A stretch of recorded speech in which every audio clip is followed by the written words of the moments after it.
15년 전 마이크 데이비스라는 연구자는 조류독감이라는 그의 저술에서 조류독감으로부터 비롯될 수도 있을 글로벌 팬데믹 현상을 다룬 바 있습니다.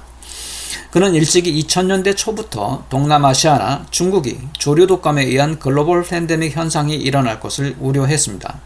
그가 이 지역을 위험한 지역으로 여긴 것은 이 지역에서의 보건환경 위험이 급격히 증가되었기 때문입니다. 그 원인은 세계적 육류 소비가 급증하면서 1980년대부터 이 지역들이 공장식 축산업 활동을 급속도로 확산시킨 것과 관련이 있습니다.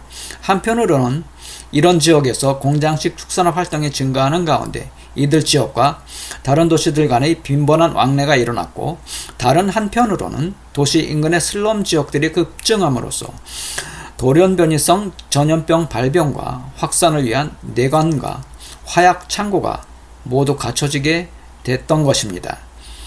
마이크 데이비스는 조류독감 바이러스가 돌연변이를 통해 인간에게 발병되고 세계적으로 이동하는 철새 자체가 그 글로벌 팬데믹의 발원지이자 전파자 역할을 할 수도 있을 것을 우려했습니다.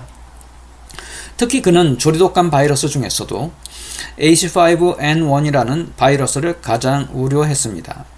이 바이러스는 중간 매개체 없이 3살을 난 아이를 감염시킨 적이 있었기 때문입니다. 그 감염된 아이는 인후염, 고열, 복통을 겪고 바이러스성 폐렴, 급성 호흡곤란, 나이 증후군을 거쳐서 심부전과 간부전을 겪다가 끝내 사망했습니다. 마이크 데이비스는 그 외에도 2000년 전후에 일어난 캄보디아, 베트남, 태국 등의 조류독감 확산 사태 때 사람이 희생된 몇몇 사례들을 예시했습니다. 또한 태국에서 조류독감에 걸린 생닭을 먹이로 취한 동물원 호랑이들이 집단 폐산 사건에도 주목하였습니다.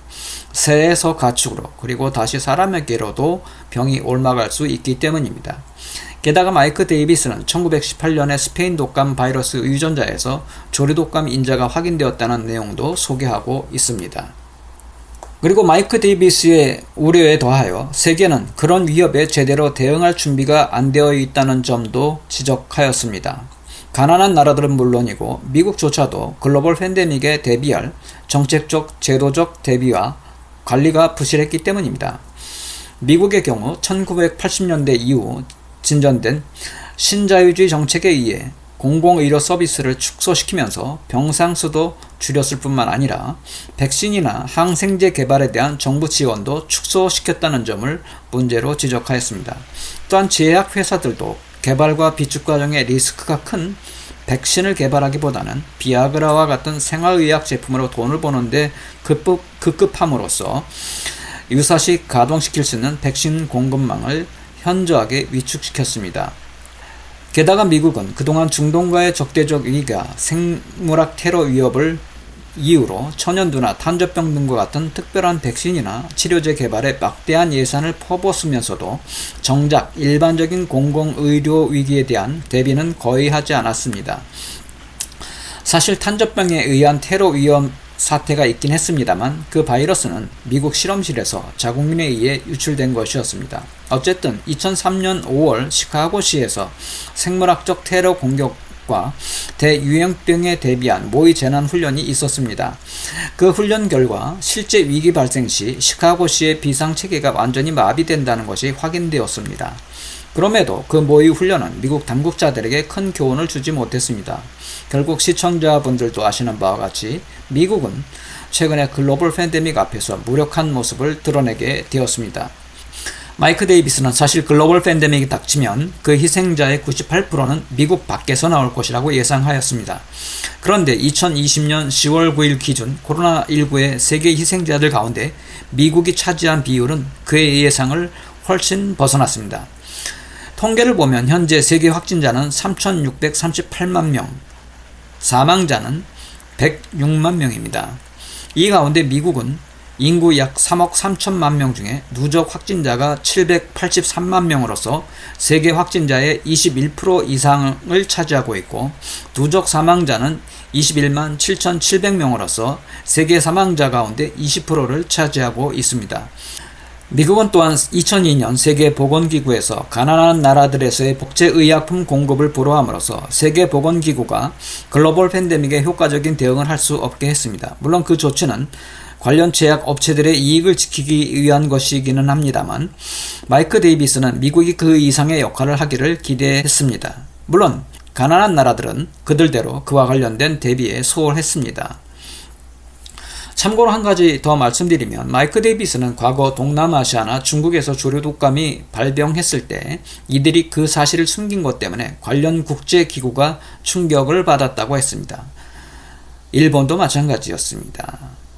그때 진실이 부각된 것은 한국이 국제기구에 이 사실을 보고했기 때문입니다. 그제서야 다른 나라들도 조류 독감의 발병 사실을 어쩔 수 없이 공개했다는 것입니다. 이유는 간단합니다. 그 나라들에서 닭고기 수출이 막히게 되면 그 피해가 심각했기 때문입니다. 따라서 우리는 이런 주변국들의 관행에 유의할 필요가 있습니다. 한편 마이크 데이비스는 유전자 변이의 문제 때문에 미처 백신이 준비될 수 없는 상태에서 벌어지는 유행병에 대한 대응 방법들에 대하여도 거론한 바 있습니다. 그것은 이미 중국 당국이 취한 조치였습니다. 즉 격리와 폐쇄, 체온 재기, 주택가 거리의 청소 및 소독이었습니다. 이런 내용을 보면 우리나라 질병관리당국이 전적으로 창의적인 대응을 한 것은 아닙니다. 방금 소개한 바와 같이 많은 부분은 과거에 일어났던 대응 방식을 따르고 있으면서 정보통신산업이 발전한 우리나라의 상황에 맞춰 몇 가지 우리만의 방법들을 추가했던 것입니다.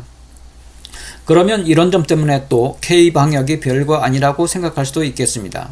그런데 절대 그렇지 않습니다. 일단 대규모 재난이 터진 다음에 대응하는 것은 누구나 하게 되는 것입니다. 그런데 우리 질병관리당국은 아직 대다수가 위기를 위기로 여기지 않고 있을 때 재빨리 대책을 마련해서 실제 상황에서 대응할 검사 키트를 만들었으며 폭발적 확산을 막기 위한 시민의 행동 요령까지 준비했던 것입니다. 대개는 이런 대응이 매우 어렵습니다. 왜냐하면 상황을 잘 이해하지 못하는 사람들에게 불편을 감수할 것을 요구해야 하기 때문입니다. 이런 일은 관련 전문가가 자신의 위치에서 책임감을 가지고 자신의 주장을 강력하게 관찰할 때에 가능한 것입니다. 또 그런 선제적 대응 조치에 따라서 실천적 행동으로 부응한 우리의 시민의식도 우리의 질병관리 방역에 중요한 역할을 담당하고 있다는 것 또한 분명합니다.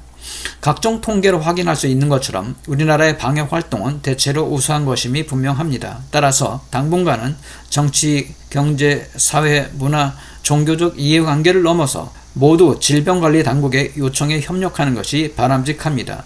그리고 미국의 경우를 반면교사로 삼아 의료복지에 많은 관심을 기울이고 보완책을 만들어가야 할 것입니다.